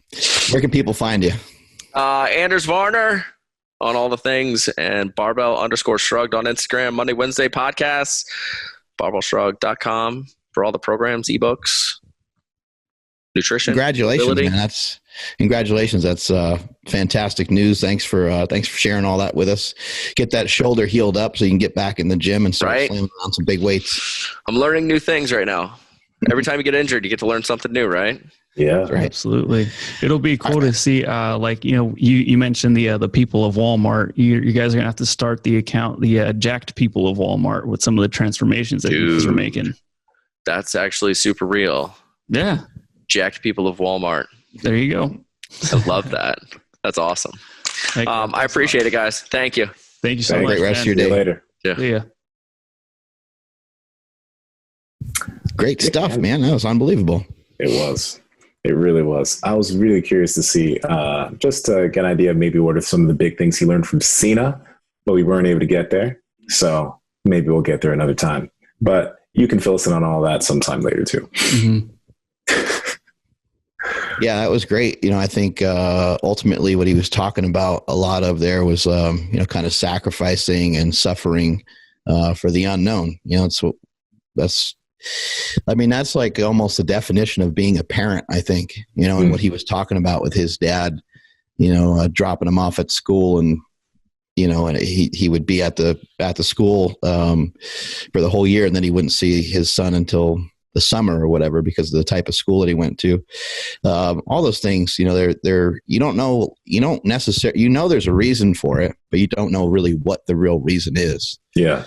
Don't know what drives you to start to eat better and to start to make these better decisions every day, or any of these things. What's up? I have to go check something real quick. Yeah. Shit, man, he looks pretty worried. Yeah, everything's okay. Damn. Yeah, shit. Anyways, yeah, we'll check in with him after. But I thought, what you just said about suffering for the unknown, that's the part that I couldn't quite articulate when I was trying to get, that topic out of him, which was, like showing up at the same time as that guy from Walmart. Like that doesn't happen unless you are putting yourself out there and you're putting in the work. It wasn't like he got invited to go have like drinks or something, right? It was like you're gonna go work really hard, like work out really hard, and then like that led to this, that led to that, and so boom. Everything okay over there in Nsima? Yeah. What the heck? I heard a scream in the other room and I was very concerned. Yeah, I heard a weird noise too. Yeah. Did you hear it? Yeah. Yeah. Okay. Wow. Okay. All right. I'm back. I mean, we can edit a lot of that out, but like, I don't want an investigation to start because of this podcast. No, we're good. We're good. Okay. The person he had locked up, they finally got the tape off him now. They got out of the closet.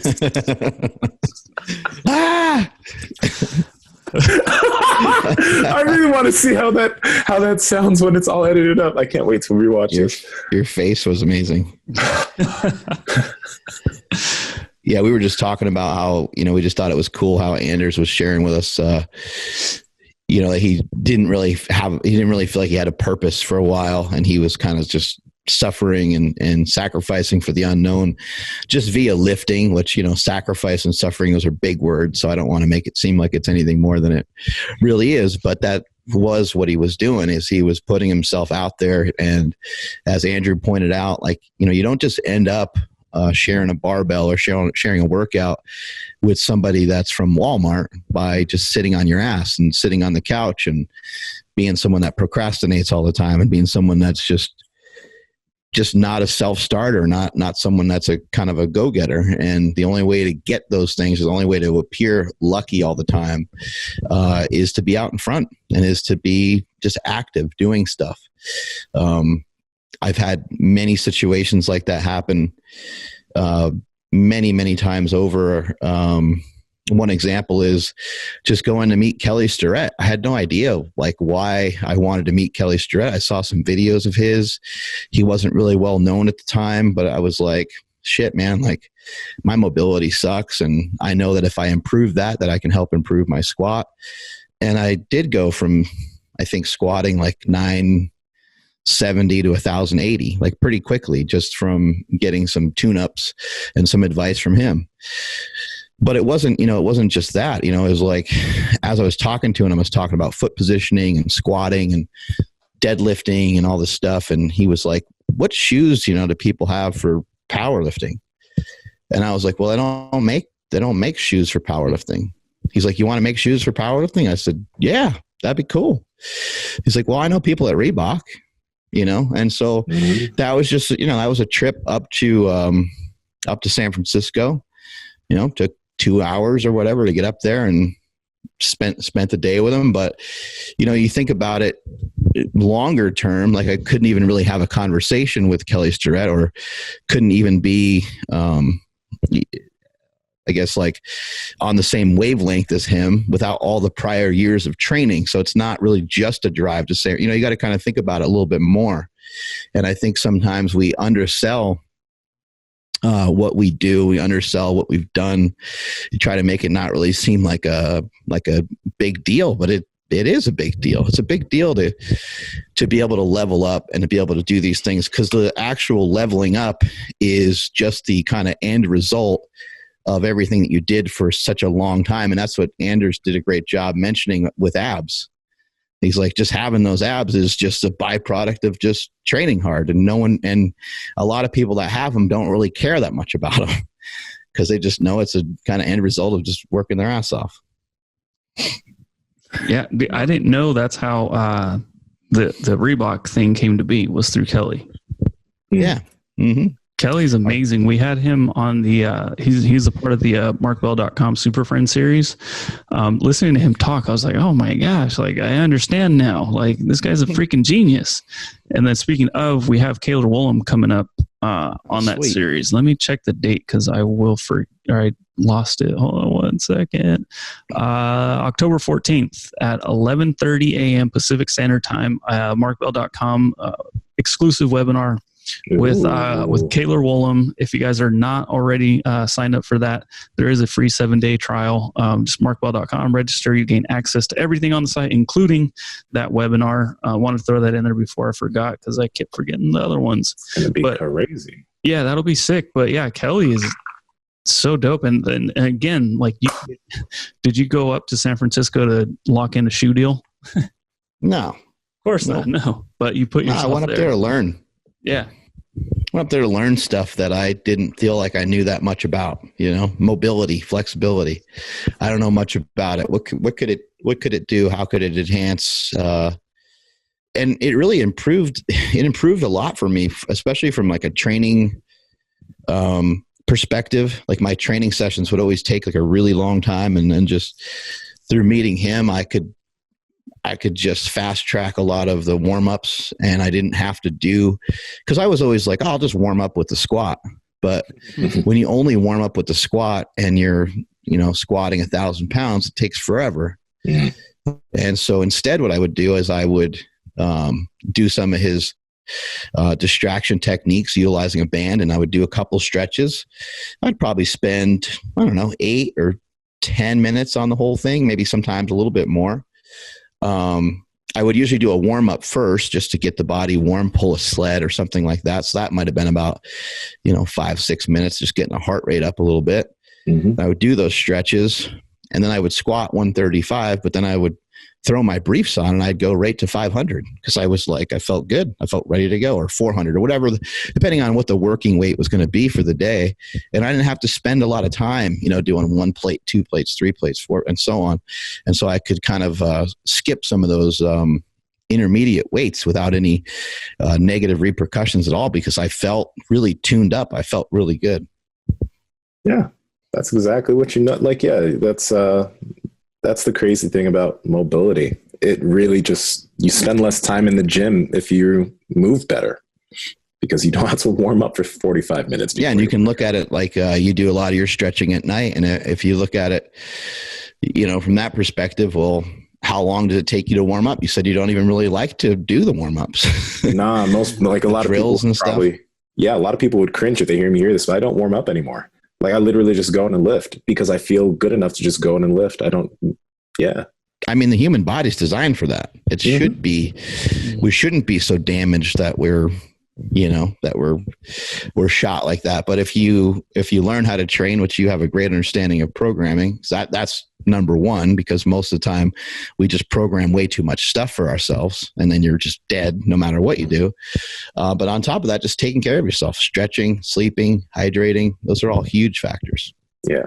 One thing that I want to mention from what we were talking about, as far as your shoe with Reebok and then Anders and Walmart, it's just it's the whole, that person's lucky thing. I think you guys may have already mentioned this, but Anders, before that, he was already doing Barbell Shrugged for maybe 5 or 6 years in terms of his podcast, right? Which that guy was listening to without him even realizing it for the past half a decade. Right. And then they come across each other and he's like, I've been a listener of your podcast. And can you make some stuff for the whole of Walmart? That, if he didn't do that podcast, it doesn't matter if he met this guy, there would have been no business opportunity there. So it's you have to be doing something for a long enough time. And I mean, even on a much smaller scale, I was training at Super Training, since 2015, just being around you guys, started going to expos. All right. And then being around you guys enough, then I'm invited to come do the podcast just because I've been there for a while. And I don't know, I've done some stuff. So I wasn't lucky. I've just been there, so it's crazy. It doesn't help. It doesn't hurt. I mean, that you're extremely handsome. Mm-hmm. Oh, well, my mom thinks so too. So, I mean, Andrew and I talk about it all the time. Yeah. My girl I don't remember head though. So I don't remember a text message thread where Mark and I are going back and forth where we just don't stop talking about how handsome you are. Oh, and jacked. Thank you guys. Yeah. Very jacked. I'll send you a screenshot. It's just all it is all day long. Just man, how big do you like? All right, you guys are trying to get me to take my shirt off. It's not going to work. I'm going to keep the shirt on this podcast. He's super jacked. I'm going to keep the shirt on. It's not coming off. Such a tease. Pants are off. The pants are definitely off. Yeah, that's what I love about these Zoom calls. No pants. You don't have to wear pants when you're on Zoom. Nope. It's great. But damn, training programs in Walmart. That's going to be cool. It's going to be crazy. Yeah, congratulations to him. It was funny because when he texted me, I just played it off I didn't tell him to go screw himself or anything, but I was just messing with him or something. He's like, oh, I got this partnership with Walmart. I'd love to I'd love to come on your show. And I just wrote back, cool. And then he wrote, can I be on your show? And then we just went back and forth. But yeah. Shit. And I was like, yeah, man, I just wanted to mess with him and throw it out there and just see what is I think he was like, did he not read the text? Yeah. I said, Walmart. He could have been like, sure, you can come on, but do you have anything new to talk about? Yeah, you got anything big at least. Yeah. Get a new Fran time or something. Mm-hmm. That's honestly hilarious. So, yeah, I just got that. Cool. All right, there's nothing else to talk about here. Fuck you. Oh, God. Doing that. What you guys got for today? You got some jiu-jitsu coming up? Some jiu-jitsu coming right up. And then I got a lot of home projects. So, no. It's going to be... You got to take care of that person that's in the closet. Yeah, I gotta go Home Depot, get some new chains, get some tape, Gorilla Ball tape. Gag. These prisoners, man. These prisoners. All right, Andrew, take us on out of here, buddy. Absolutely. Well, hopefully you guys see Nsima back on the podcast, and this doesn't hit the authorities. But thank you everyone for checking out today's episode. Huge shout out and thank you to Piedmontese for sponsoring this episode. For more information on them, please check the show notes and the YouTube description, Facebook description. Make sure you use code Power Project for 25% off your order, and if your order is $99 or more, you get free 2-day shipping. Make sure you're following the podcast at Mark Bell's Power Project on Instagram, at MB Power Project on Twitter, LinkedIn, Facebook, and of course, here on YouTube. My Instagram is at I am Andrew Z. Nsima, where are you at? At Nsima Inyang on Instagram and YouTube, at Nsima Inyang on TikTok and Twitter. Cops, please don't come to the house. Everything is cool here. I'm joking. Mark? I'm at Mark Smelly Bell. Strength is never weakness. Weakness is never strength. Catch y'all later.